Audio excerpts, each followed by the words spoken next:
سلام، من محمود هستم و شما خوش اومدید به ورد گیم باکس. امروز با ریباکس یک بازی فوق العاده زیبا و پر از فکشن های عجیب غریب در خدمت شما هستم. بازی امپایر آف دی نورث. این بازی در سال 2019 عرضه شده و طراحان اون دو نفر هستن که اسمای خیلی سختی دارن و من ترجیح میدم که اسمشون رو نگم. همینطور دو تا دوست عزیز هم کار تصویرسازی بازی رو انجام دادن که اسمشون از طراحای بازی سخت‌تره. بنابراین لطفاً این 4S رو در بورد گیم گیک خودتون ببینید. لحظه‌ای که این ویدیو داره ضبط میشه رنک اوورال بازی 551 هست و در دسته استراتژی ها 356، امتیاز 7.4 و سختی 2.81 از 5. در بازی امپایر آف دی نورث بازیکن‌ها به شمال دور سفر میکنن، جایی که 3 قبیله اسکاتلند، اینویت ها و وایکینگ ها زندگی میکنن. شما به عنوان رئیس یکی از این قبایل باید رهبری قبیلتون رو به عهده بگیرید و سعی کنید اون قبیله رو به بهترین و قدرتمندترین قبیله شمال تبدیل بکنید. شما در بازی اصلی 6 فکشن مختلف دارید از 3 قبیله و 4 قبیله دیگه هم به عنوان اکسپنشن به بازی اضافه میشن که هر کدوم 2 فکشن دارن و مجموعاً 14 فکشن در اختیار شماست تا بتونید بازی خودتون رو با یکی از اون فکشن ها جلو ببرید. یکی از نقاط قوت این بازی فکشن های متعددی هست که هر کدوم کاملا منحصر به فرد بازی میشن. یکی از این فکشن ها دائم مسته، یکی از فکشن ها فقط غذا جمع میکنه، یکی از فکشن ها فقط به فکر پوله و همینطور الی آخر. بنابراین با هر فکشنی که بازی کنید باید منحصراً با عادات و اخلاق اون فکشن جلو برید. امروز ریباکس بازی اصلی به علاوه 4 اکسپنشنی که برای بازی ارائه شده رو داریم: اکسپنشن ژاپن، اکسپنشن بربرها، اکسپنشن رومن و اکسپنشن مصر. در این باکس کوچک من با ساخت کاستوم اینسرت کل این پکیج رو داخل خود باکس جا دادم که اون رو به شما نشون خواهم داد. ممکنه که شما از اون الهام بگیرید و برای بازی‌های خودتون اینسرت های اختصاصی درست کنید. این میتونه جای کمتری از شلف شما رو به خودش اختصاص بده و البته که بازی رو در حالت آماده به ستاپ قرار بده همیشه. اگر از ویدیوهای ما خوشتون میاد لطفا ما رو سابسکرایب کنید و به دوستان علاقمندتون معرفی کنید تا بتونن به محتواهای دست اول آنباکس و ریباکس دسترسی داشته باشن. ما در این کانال به صورت تخصصی به آنباکس و ریباکس بورد گیم های اورجینال میپردازیم و اونها رو برای شما باز میکنیم، کامپوننتش رو برای شما بررسی میکنیم و در نهایت شما با باکس و محتویات داخل باکس هر کدوم از این بازی ها آشنا خواهید شد. بریم ببینیم که داخل این باکس کوچیک ولی پر از فکشن چه چیزایی هست. بورد گیم باکس. خب بریم سراغ ریباکس بازی امپایر آف دی نورث. همونطور که می‌بینید در روی باکس این نقش هست، شخصیت‌هایی از کلن‌های مختلف بازی. در سمت چپ باکس یکی از شخصیت‌ها از یکی از کلن‌ها نوشته امپایر آف دی نورث. در سمت راست همینطور باز نوشته ای از امپایر آف دی نورث، در بالا هم به همین ترتیب و در پایین باکس هم همین نوشته رو شما می‌بینید. در پشت باکس کلن‌های مختلفی که در بازی وجود دارن توی این قسمت و یک مختصری از بازی برای 1 تا 4 نفر طراحی شده، بین 45 تا 90 دقیقه زمان لازم داره و برای بالای 10 سال طراحی شده. بریم باز کنیم این باکس رو ببینیم که داخلش چه خبر. خب داخل درب باکس هیچ چیزی نیست، یک درب معمولیه. جعبه خیلی جعبه محکمی نیست ولی در واقع جواب میده برای این بازی. 4 تا رول بوک هست مربوط به اکسپنشن های بازی که همونطور که گفتم هر کدوم 2 تا کلن رو در واقع اضافه میکنه به بازی. 8 شخصیت مختلف و 8 در واقع قبیله مختلف رو به بازی اضافه میکنه. اکسپنشن رومن که 2 تا شخصیت رو داره، در واقع 2 تا کلن رو داره. ایژیپشن که 2 تا شخصیت مصری رو اضافه میکنه. باربریان همینطور و جپتوس آیلندز که باز 2 تا کلن مختلف رو. چیزی که جالب هست اینه که سختی هر کلن اینجا نوشته شده. مثلا این لول سختیش 8 هست، یکی 9، یکی 6، هر کدوم در سختی های مختلف. برای من علاوه بر این که شما 8 شخصیت اینجا و 6 شخصیت داخل خود بازی دارید، مجموعاً 4 کلن مختلف، در واقع 14 قبیله مختلف، میتونید با سختی های مختلف با اونها بازی کنید. دفترچه سولو رو داریم اینجا که به این ترتیب توضیحاتی در مورد بازی سولو داده. بازی سختی نیست، فقط لازمه که شما با فکشن های مختلفش در واقع بازی کنید تا دستتون بیاد که با هر کدومشون به چه صورتی میشه بهینه بازی کرد. یک نقشه‌ای که در واقع به نوعی نقشه جهان هست با قاره‌های مختلفش، ولی در واقع کلن‌های مختلف رو در روی نقشه نشون داده و به نوعی امپایر اف نورث رو پخش کرده در جاهای مختلف. بعضی از مناطق آثار باستانی اون قسمت هست، مثل تاج محل، مثل ارزان با شما که اهرام ثلاثه مصر و دیگر بناها.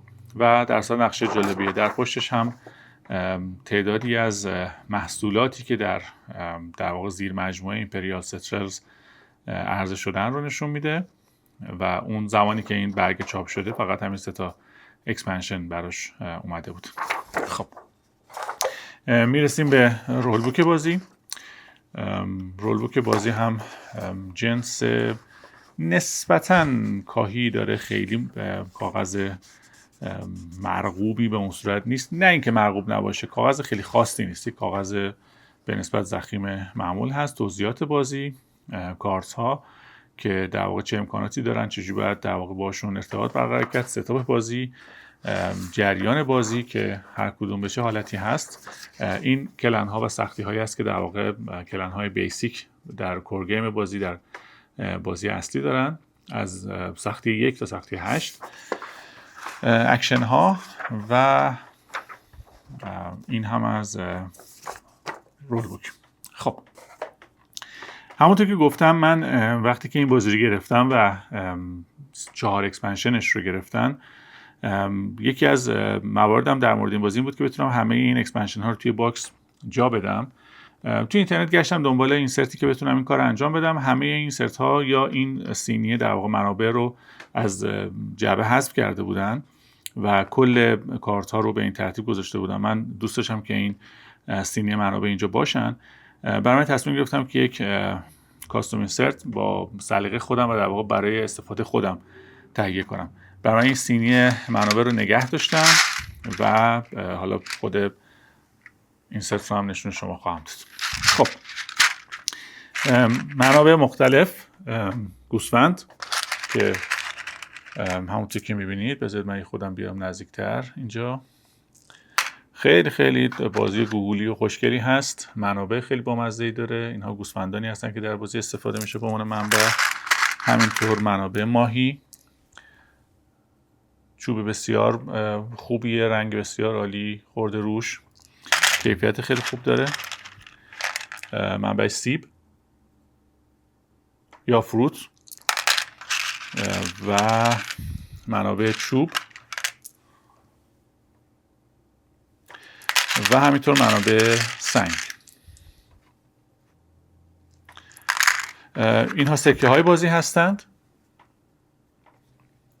در دو طرف و ورکر هایی که در بازی استفاده میشه که به این شکل هستند.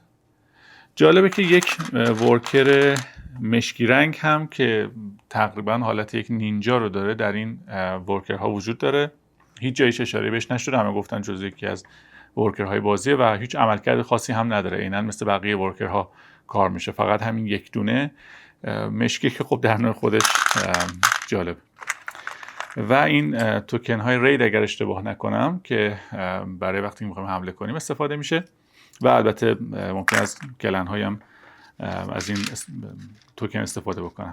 این سینی منبع خیلی خیلی سینی محکمی هست، بسیار سینی سفتی. اصلا من نمیتونم حتی فکر کنم که بخوام خمش کنم این رو.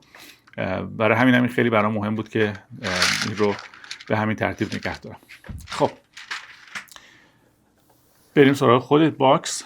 من یه توضیح اول بدم در مورد ساختار این ست، شاید برای شما جالب باشه. اول اینکه جنس این ست فوم بورد هست و یک سری از کارت ها به این ترتیب اینجا قرار گرفتن. من از کاغذ کالک استفاده کردم که در واقع تماس این بورد رو با چیزهایی که رو و زیرش هست کمتر بکنه که احتمال خط و خش کم بشه. در زیر این بورد که بورد اصلی بازی هست، من بعداً به شما رو نشون خواهم داد، یک سینی هست که در واقع همه توکن های مربوط به کلن های مختلف اینجا جا گرفته که بعد تک تک به شما این رو نشون میدم. یک برگ کالک دیگه اینجا هست برای اینکه باز خط و خش روی این بورد نیفته. بورد امتیاز شماری هست و در پایین در واقع تقسیم بندی که کارت ها، باقی مونده در واقع کلن ها و توکن هایی که در بازی استفاده میشه رو میتونیم ببینیم. به این ترتیب در واقع همه اجزای این 4 اکسپنشن در باکس اصلی بازی جا شده که خب این در واقع به نفع میشه گفت جالب و دیگه احتیاجی نیستش که چند تا جعبه رو نگهداری کنیم. خب من این نمیذارم کنار فعلا، بریم سراغ کارت ها. در واقع جزء اصلی این بازی کارت ها هست. من این جعبه رو کنار میذارم و زوم رو میارم تا جایی که امکان داره نزدیک که بتونیم کارت ها رو با هم دیگه ببینیم. کارت ها فوق العاده زیبا هستن، هر کدومشون در واقع یک داستانی رو دارن برای ما روایت میکنن. با هم ببینیمشون. این دک در واقع این شخصیت هست، این کلن هست و هر کدوم از کلن ها 3 تا کارت بیسیک دارن که در واقع در شروع بازی استفاده میشه و شما بعداً این دک رو به مرور به بازی اضافه میکنید. همونطور که می‌بینید در بالا نوشته بیسیک هست و نقوشی که داره توی این بازی روی کارت ها واقعا مثل یک داستان هست در مورد هر کدوم از کلن ها. بسیار زیباست و بسیار داستانمنده، خیلی به شخصیت اون کلن میخوره، خیلی از اتفاقات توی در واقع این کارت ها میفته تو طراحیشون و به نظر من خیلی خیلی شگفت انگیزه این کارت ها واقعا. همه کارهایی که این کلن انجام میده و شخصیتی که این کلن ها دارن در این کارت ها میشه دید. هر کدوم اثری دارن، هر کدوم ممکنه باعث فعال شدن کارت های دیگه بشن. من کارت ها رو بر شماره در واقع تنظیم کردم که به مرور بریم جلو، به 2 دلیل. یکی این که واقعا اون سیر داستانی هر کدوم از این کلن ها رو شما میتونید ببینید، 2 اینکه بعضی از این کارت ها ممکن 2 نسخه یا 3 نسخه داشته باشن. به این ترتیب شما در واقع میتونید به صورت مرتب اینها رو ببینید. من این رو نزدیک میکنم به دوربین، ببینید چقدر این طراحی، جزئیات کاملا یک صحنه است و برای همه کارت ها، حالا غیر از اونها که تکراری است، یونیکه و خیلی خیلی طراحی واقعا جذابی داره. این کلنی هستش که در واقع همواره مست و بیهوشه. در طول بازی هم هی باید مواظب باشیم که اینا بیهوش نشن، غش نکنن. هر کدوم از کلن ها شخصیت منحصر به فرد خودشون رو دارن. یکیشون بیشتر شکار میکنه، یکیشون بیشتر ذخیره میکنه، یکیشون بیشتر تجارت میکنه، هر کدوم به نحوی، یکی بیشتر حمله میکنه و خود این تنوع در واقع نوع بازی با توجه به اینکه منابع یکیه، با توجه به اینکه روند بازی یکیه، خیلی بازی رو از دید من جذاب کرده.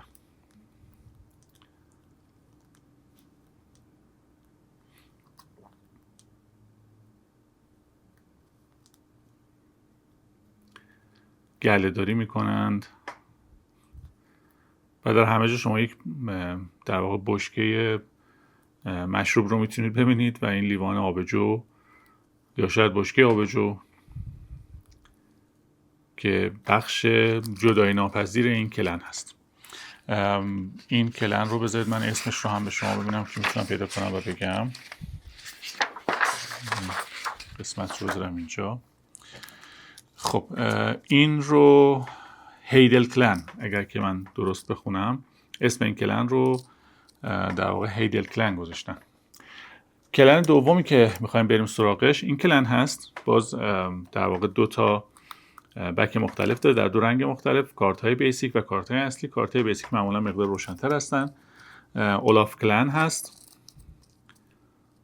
اینها هم باز همون شرایط در موردشون صادقه. هر کدوم از کارت ها یک داستانی رو دارن طی میکنن و خب کارت های تکراری که مثلا این 3 تا الان تکراری هستن.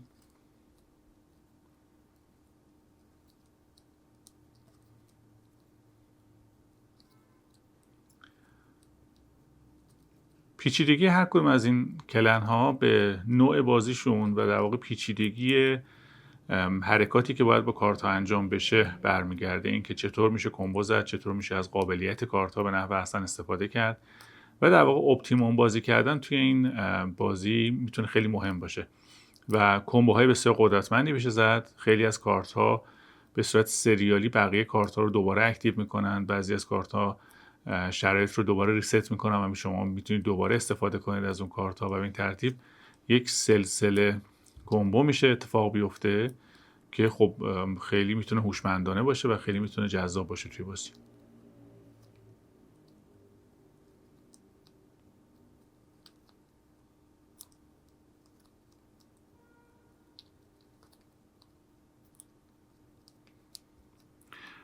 اسم کارت هم در نوع خودش جالبه. اسم این در واقع کارت پارتیشیپ هست، توینشیپ هست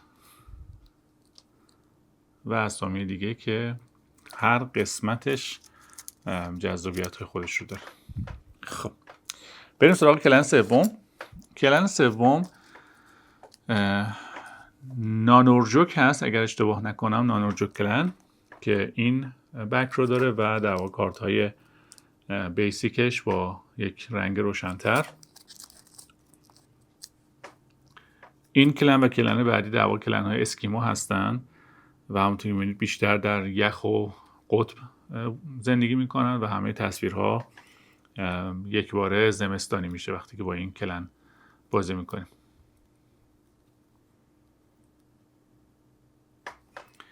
شما جزئیات تصویر رو در این کادر بسیار کوچکی یک کارت ببینید.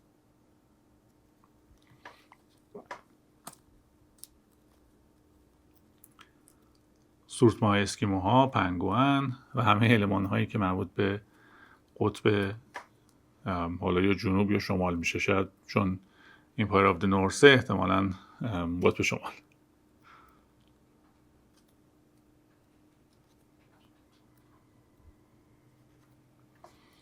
باز مثلا این کارت رو ببینید، این 3 تا پنگوئنی که دارن نگاه میکنن ماهیگیری این اسکیموها رو.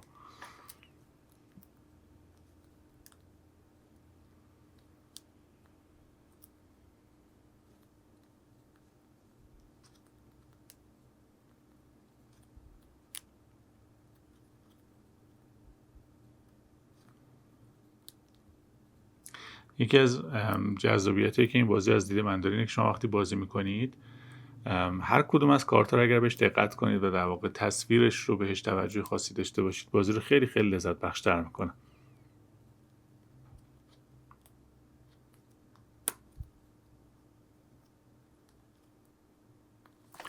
خب این هم از کلن سوم.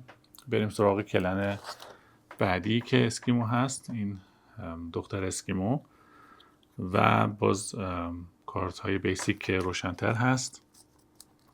پانو کلن اسم این کلن هست. احتمالا این بیگ فیت یا همون غول برفی هستش که در قطب زندگی میکنه.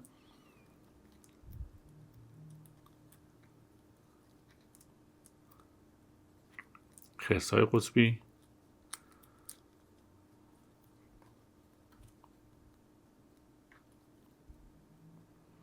آدم برفی هایی که درست میکنن در کنار اون خانه های اسکیموی معروف.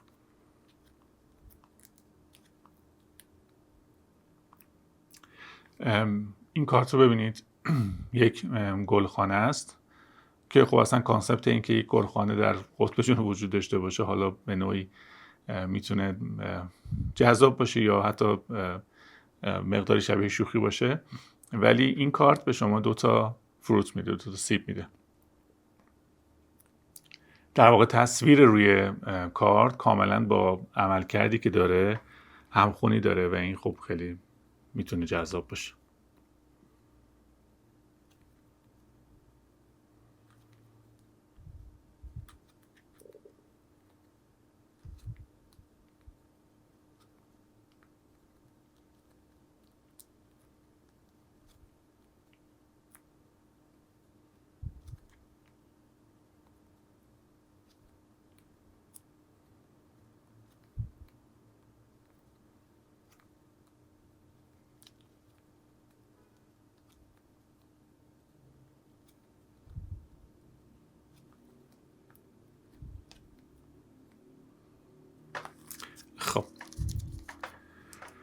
کلن اسکیمویی که بود و کلن بعدی که کلن خیلی حسابگری هست، مکینون یا مکینون کلن. این کلن هم باز کارت بیسش روشن‌تر از بقیه کارت هاست و این کلن خیلی به تجارت و پول علاقه داره. کارت بیسیک همونطور که می‌بینید توی این کلن یک بانک وجود داره که در بانک پول رو ذخیره میکنن. بیشتر اکشن های این کلن با سکه هست. همونطور که گفتم هر کدوم از کلن ها یک خاصیت منحصر به فرد دارن، یک نوع بازی منحصر به فرد دارن. برای هر کدومشون یک چیزی مهم هست.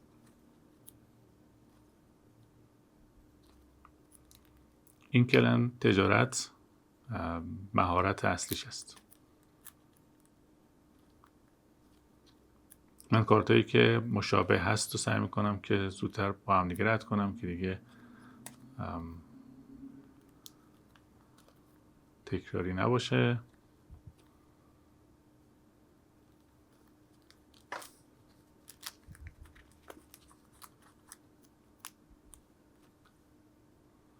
یک بانک روی یک کشتی،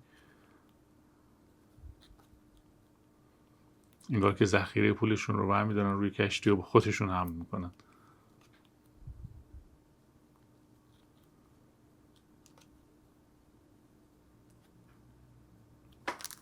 خب این پنجمین فکشن بود از بیس بازی.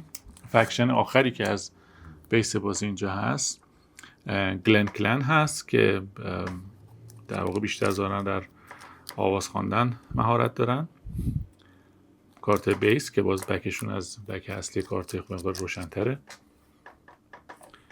باز شما رو دعوت میکنم که این نقش رو از نزدیک ببینید و جزئیاتی که در یک کادر خیلی کوچیک ایجاد شده.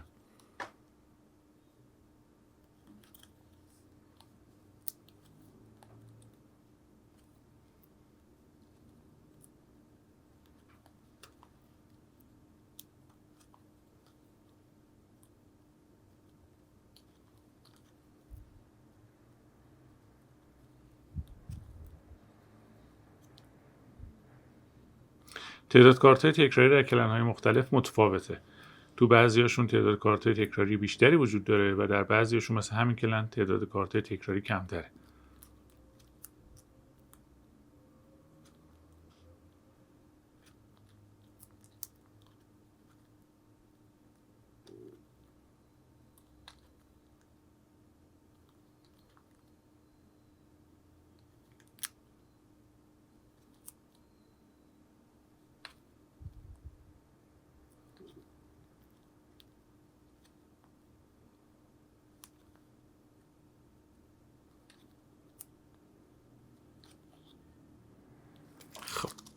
این 6 تا کلن بیس بازی بود که با هم دیگه دیدیم. من اینها رو میذارم کنار و بذارید من دفترچه اکسپنشن ها رو هم بیارم که بتونم اسامی کلن ها رو برای شما بگم وقتی که کلن ها رو نشونتون میدم.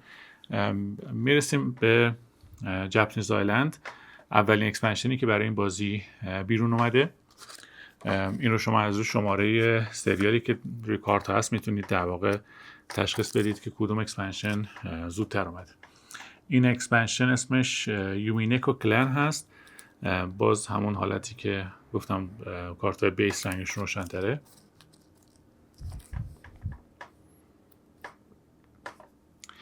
شخصیت ژاپنی شدن، کلاه مخصوصشون، خیزران، پاندا و بقیه المان هایی که مربوط به ژاپن میشه ناگهان وارد طراحی شده با همون حال هوا، با همون حس و حال، ولی کاملا در واقع مرتبط شده با خواستگاه این کلن که ژاپن هستش.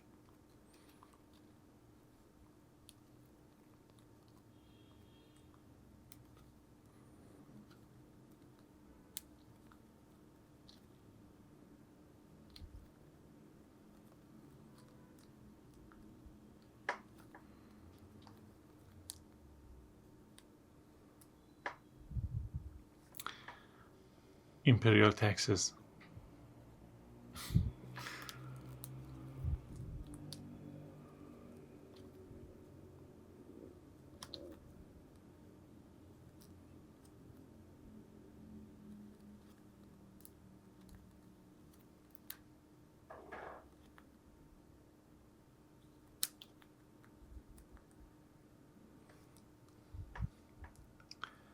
من دوستم شما کارتا رو همونقدر که من میبینمشون شما هم ببینید. بعضی از کارتا رو به شما از نزدیک نشون میدم که جزئیات طراحی رو ببینید.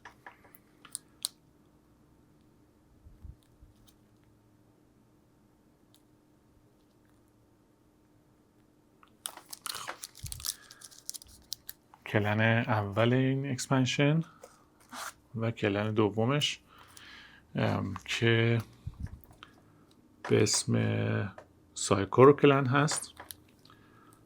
باز کارت های بیس و کارت های اصلی. دوستان برنج کار هستن که در حال کاشت برنج هستن در مزارع برنج.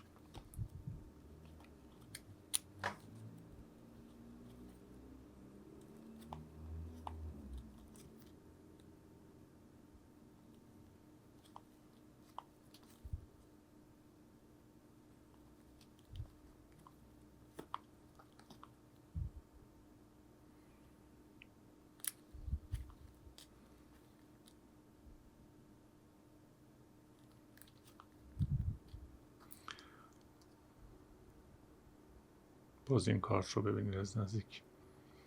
واقعا هر کدومشون جذابیت و زیبایی خودش رو داره و اگر که این بازی رو دارید یا اگر این بازی رو قصد تهیه‌اش در ذهنتون هست، حتما موقع بازی کارت رو با دقت ببینید و از زیبایی های خود کارت ها هم لذت ببرید. پرنده دورناب، پاندا، اینها علامت هایی هستش که مربوط به کشور ژاپن هست و در این کارت ها داره دیده میشه.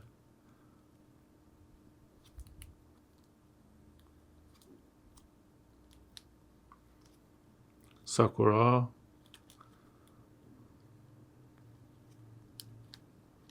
توری، چیزهای دیگه‌ای که مربوط به فضاها و در واقع منطقه ژاپن هست در این کارت ها به خوبی دیده میشه.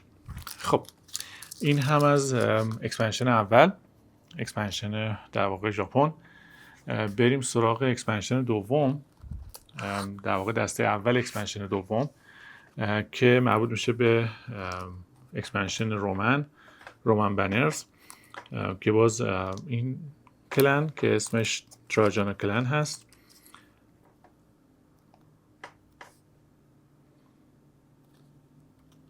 باز کل فضا و فرهنگ و همه المان ها تغییر کرد.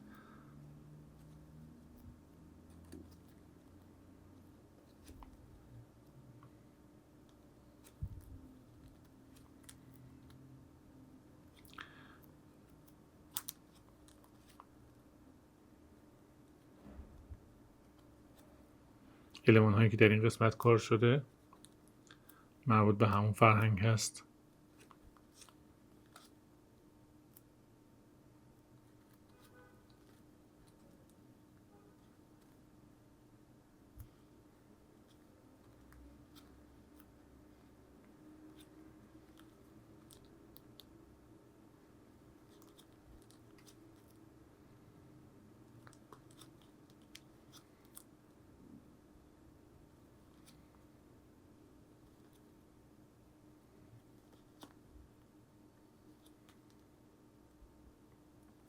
مشخصا بهترین حالت بازی و حالت دو نفرش هست، البته که سوله بسیار خوبی هم داره، ولی من شخصا تعداد نفرات بیشترش رو خیلی پیشنهاد نمی کنم. به نظرم دو نفرش واقعا بهترین حالتش هست، مخصوصا اگر که مهارت داشته باشید در کلن ها. به راحتی میتونید همدیگر رو به قول معروف در بازی رنده کنید. اگر که بدونید چطور باید در واقع کمبوهای مختلف رو استفاده کرد و هر کدوم از کلن ها چه قابلیتی دارن، خیلی خیلی امکان میده برای اینکه یک بتل خیلی جذاب رو داشته باشید با هم دیگه و سر اون 25 امتیازی که باید بگیرید تا بتونید برنده بشید جدال کنید و همدیگر اذیت کنید حسابی. خب دو سری کارت در بازی وجود داره، نیربای آیلند و دیستنس آیلند، که دو سری در واقع جزیره در بازی هست که شما میتونید در جزیره های نزدیکتر برید با امکانات کمتر، در واقع با هزینه کمتر بنفیت کمتری رو بگیرید، یا سفر بلندتری داشته باشید به جزیرهایی که دوردست‌تر هست برید و بنفیت بیشتری رو داشته باشید.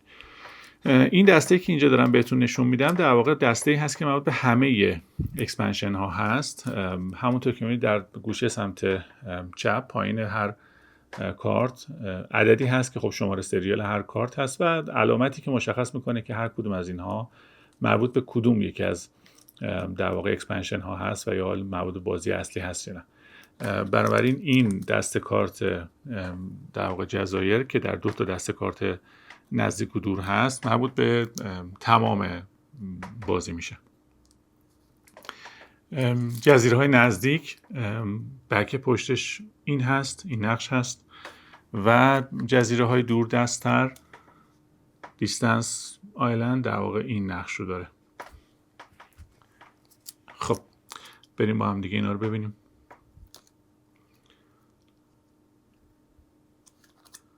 هر کدوم از اینها یک بنفیتی رو میده و اگر که شما از توکن رید استفاده کنید، در واقع بخواید که حمله کنید به اون در واقع جزیره، میتونید یک حرکت دیگری رو هم انجام بدید که در دو بخش بعد از قبل پیش بینی کنید و از قبل بخواید که روی در واقع کشتیتون توکن رید قرار بگیره و به قصد حمله برید. اگر نه شما در واقع فقط بنفیت اصلی و منابعی رو که اون جزیره بهتون میده رو میتونید استفاده بکنید.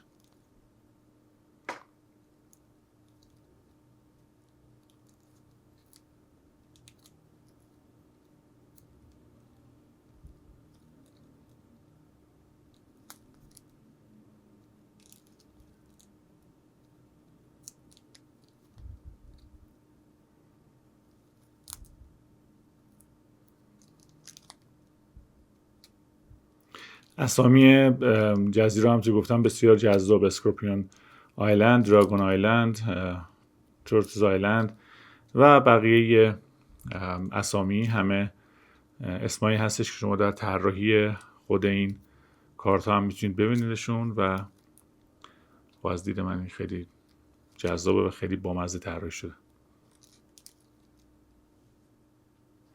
مثلا اسم این جزیره هپی پیک هست، خوک‌های خوشحال.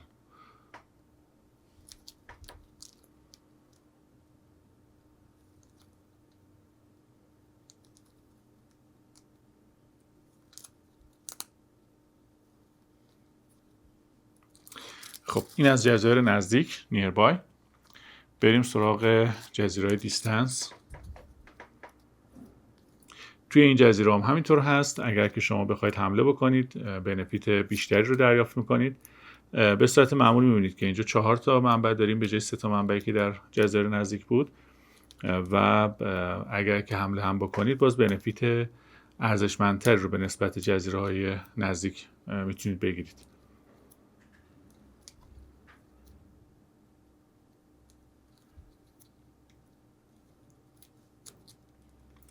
این جزایر در واقع در بازی نقش خیلی مهمی ایفا میکنن. یک قسمت مهم از بازی همین دریانوردی هست.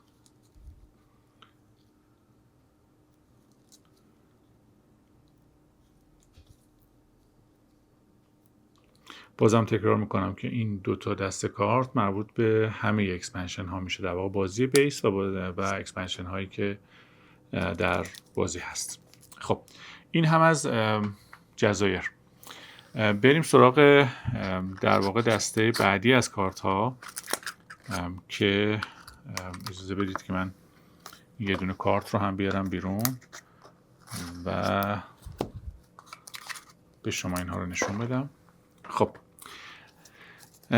دسته بعدی که در بازی وجود داره و در واقع مربوط میشه به رومان بنرز، این دسته کارت هست کلن فلاویان که باز کارت های بیسش کم رنگ تر هست بکشون.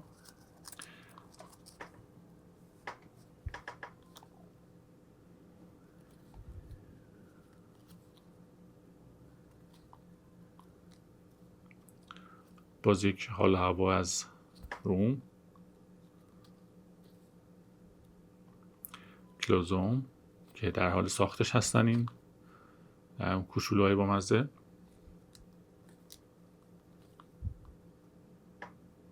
باز می‌بینید این المان ها که اینجا هست با هر کدوم از این کلن ها تغییر میکنن.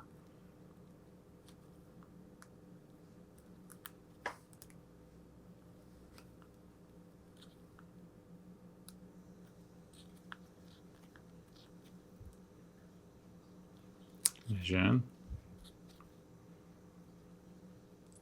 کشتی هایی که استفاده میشه در این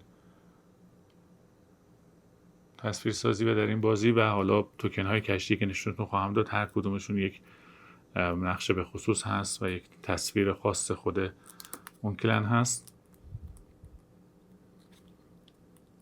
تنها نکته که توی بازی میتونم بگم که یه مقداری گیج کننده هست، کشتی های هر کلن خیلی مشخص نیستن. شما باید از روی تصاویر این کارت ها متوجه بشید که کدوم یکی از کشتی ها متعلق به کلن شما هست موقعی که میخواید بازی رو ستاپ کنید، که این یه مقداری به نظرم عجیب میاد. نباید اینطور باشه، قاعدتا باید راه ساده تری برای شناختن کشتی هاتون داشته باشید.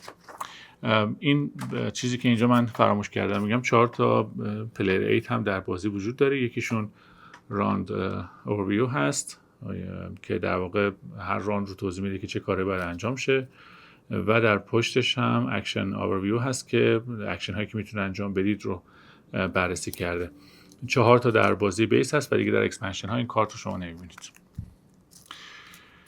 خب اکسپنشن بعدی مربوط میشه بربریان که این کلن بودیکا کلن هست.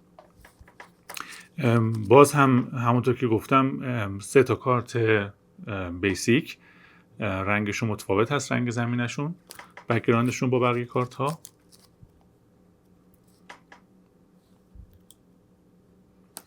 کارت های بیس خیلی قوی دارن، میبینید که آیتم هایی که میده برای کارت بیس خیلی به نظر قدرتمند میاد.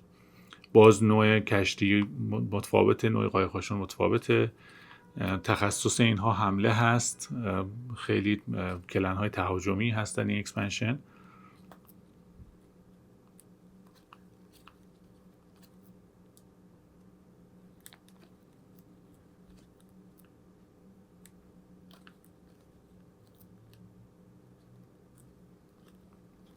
می‌بینید که تعداد کارت هایی که تکراری هست تو این کلن یه مقداری بیشتره و این ممکنه که در واقع باعث بشه که شما بتونید چرخه بیشتری از کمبو ها رو شاید بزنید. بستگی داره به اینکه چطور میخواید بازی کنید.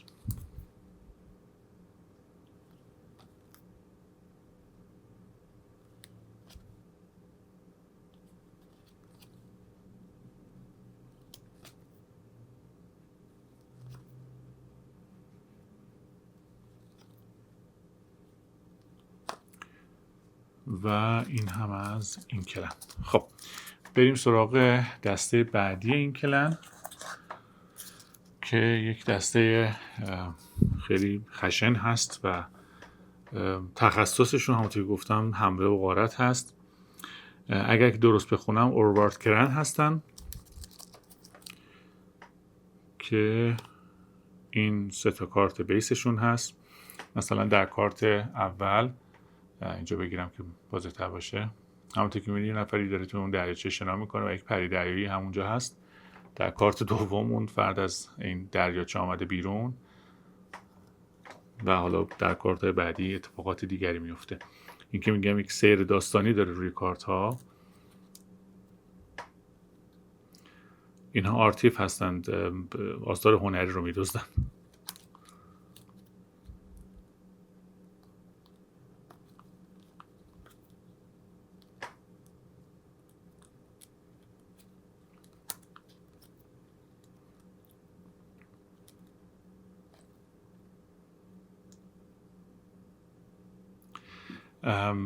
ببینید اسم کارت رو نگاه کنید، اینا جاسوسی میکنن در سرزمین های دور. داخل این در واقع دیوار همونطور که میبینید یک کلن ژاپنی رو میشه دید، افراد ژاپنی هستن و اون یه نفری که اون بیرون ایستاده و ظاهرا داره جاسوسی اینها رو میکنه کاملا طراحی با اسم جور هست و میخونه.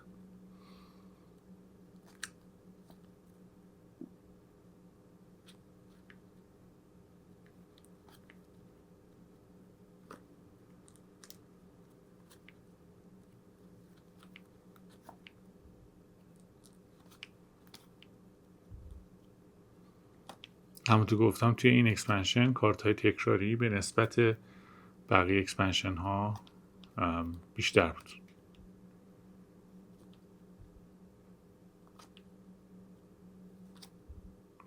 خب این هم از سومین اکسپنشن. بریم سراغ اکسپنشن آخر که اکسپنشن ایژیپشن هست. اکسپنشنی که به مصری ها در واقع اشاره داره. کلن اول هاتسپسوت کلن، اگر که من باز درست تلفظ کرده باشم، و باز کارت های بیس که کم رنگتر هستن. باز ببینید فضا کاملا به سمت فضاهای مصری میره با همون طراحی با همون سیستم، ولی کاملا طراحی عوض میشه.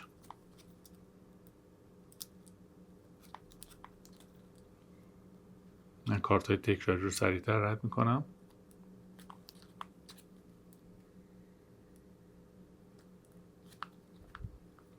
مثلا شتر در این المان ها اضافه شده.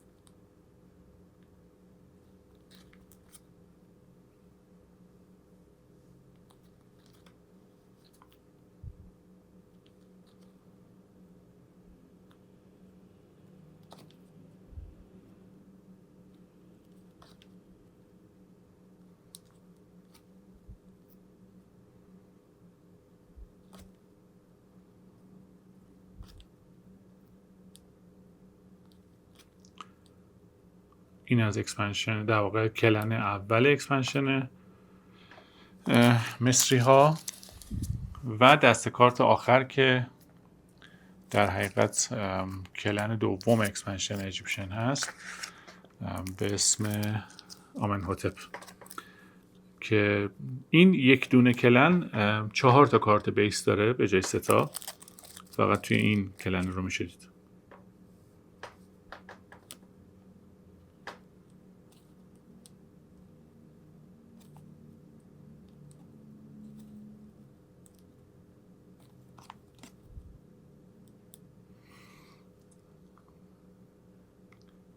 یک قایقی که در شن داره حرکت میکنه یا دارن سعی میکنن که حرکتش بدن.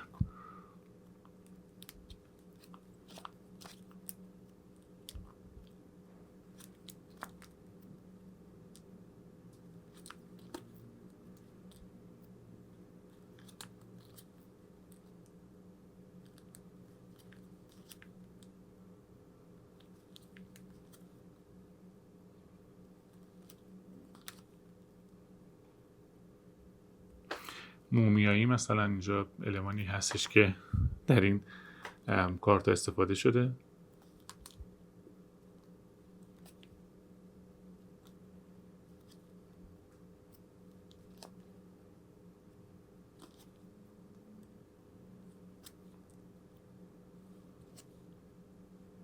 خب این هم از کارت های کلن آخر.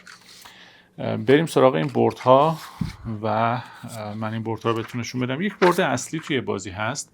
یه مقداری من بیام عقب‌تر. خب این بوردی هست که در واقع 2 تا دسته کارت های آیلند ها اینجا قرار میگیره. از هر کدوم 3 تا رو میشه. جزیره های نزدیک و جزیره های دور. اگر که بخوام به شما نشون بدم نقشه رو به صورت دقیق تر، و شما کشتی ها رو اینجا به نوبت و به صف میذارید و به ترتیب در واقع ریزالت میشن، هر کدومشون کاری که باید انجام بدن. در پشت این بورد هم در واقع این 5 جزیره رو میتونیم ببینیم این از این برد.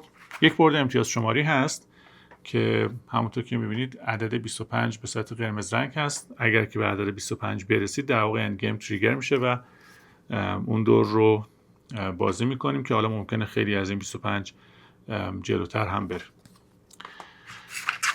بعد از اون میرسیم به این کشتی ها که باز بذارید من یه مقدار برم عقب‌تر که این همه این کشتی ها رو شما بتونید ببینید، ولی من نزدیک میشم و دونه دونه به شما نشون میدم.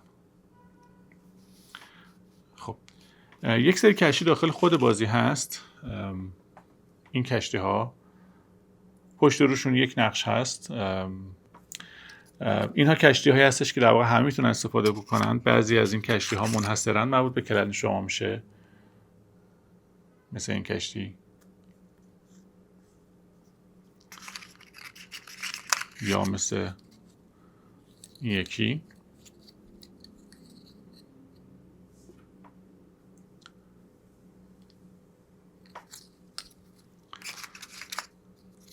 کشتی اسکیمویی که وجود داشت.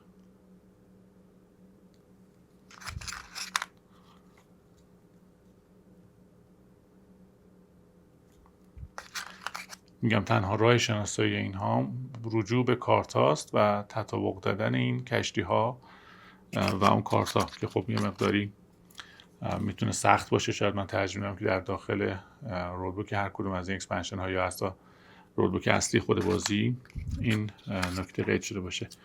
یک توکن های نمایشگری داریم که در اکسپنشن ها دیگه این توکن ها به صورت مشخص روی هر کدوم از توکن ها در یک رو این علامت اون کلن رو داره که مشخص میکنه و در پشتش هم مثبت 50 رو داره.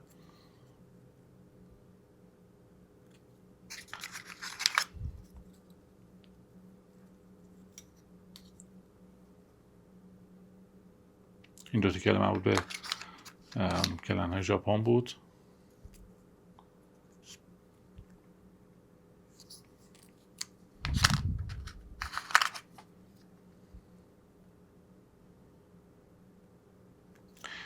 بعضی ها هم علاوه بر اون کشتی ها توکن های دیگری هم دارن، مثل این کلن. اینها همون هایی هستن که گفتم خیلی تهاجمی هستن که یک همچین توکن هایی هم همراهشون هست در چندین در تعداد مختلف. باز این کلن کشتی های خیلی بیشتری دارین، 5 تا کشتی داره این کلن همونطور که میبینید و چندین توکن از این نقش.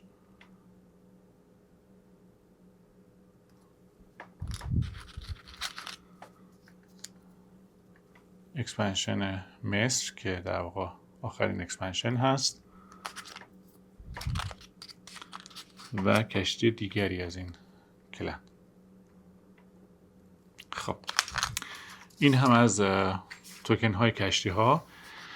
در داخل این قسمت باکس ما چند توکن داریم که در ستاپ بازی استفاده میشه.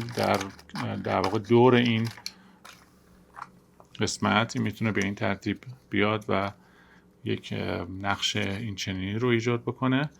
چیدمان اینها به صورت رندوم هست و خب اینکه هر کدوم از اینها در کجا قرار میگیرن و چه فاصله با هم دیگه دارن میتونه در بازی نقش مهمی داشته باشه. در پشتش هم فکر کنم پشتش مربوط به سولو هست، این رنگ زرد رنگ، و در روبرو هم که رنگ سفید هست مربوط به بازی چند نفره میشه. این یک بخش از این هست.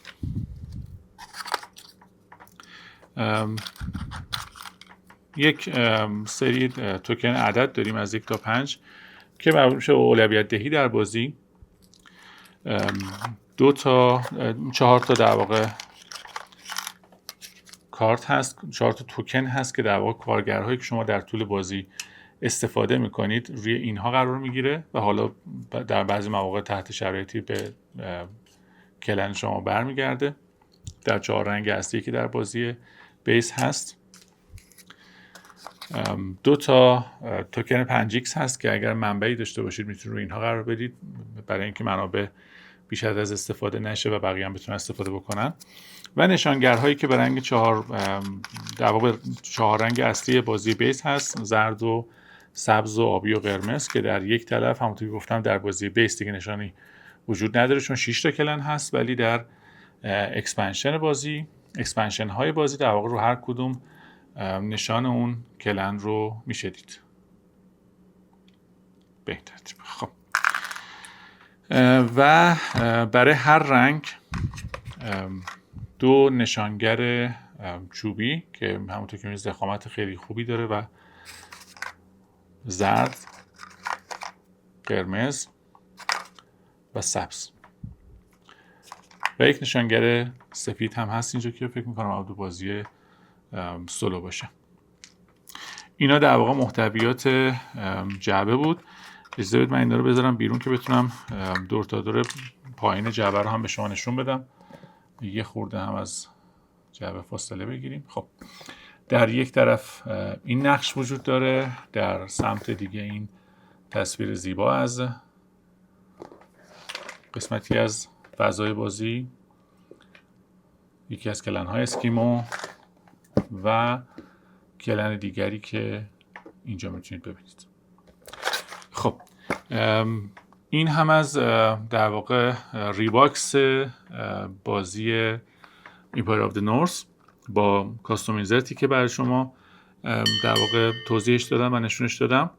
بریم من همه این موارد رو بذارم داخل باکس و دوباره برگردیم اینجا مجددا باکس جمع شده رو با هم دیگه چک بکنیم و در واقع یک توضیحات دیگه به شما بدم. بورد گیم باکس. خب من همه قطعات رو گذاشتم داخل باکس و درب باکس رو بستم. این هم از ریباکس بازی ایمپایر آف دی نورث. پیشنهاد میکنم که حتما این بازی رو تجربه کنید در کافه، در پیش دوستانتون، یا اگر خودتون تهیه میکنید حتما بازی هستش که ارزش امتحان کردن رو داره. اگر که نظری دارید، اگر تجربه از این بازی دارید، برای ما در کامنت ها بنویسید. میدونید که تک تک کامنت ها رو جواب خواهم داد و مثل همیشه خوب باشید.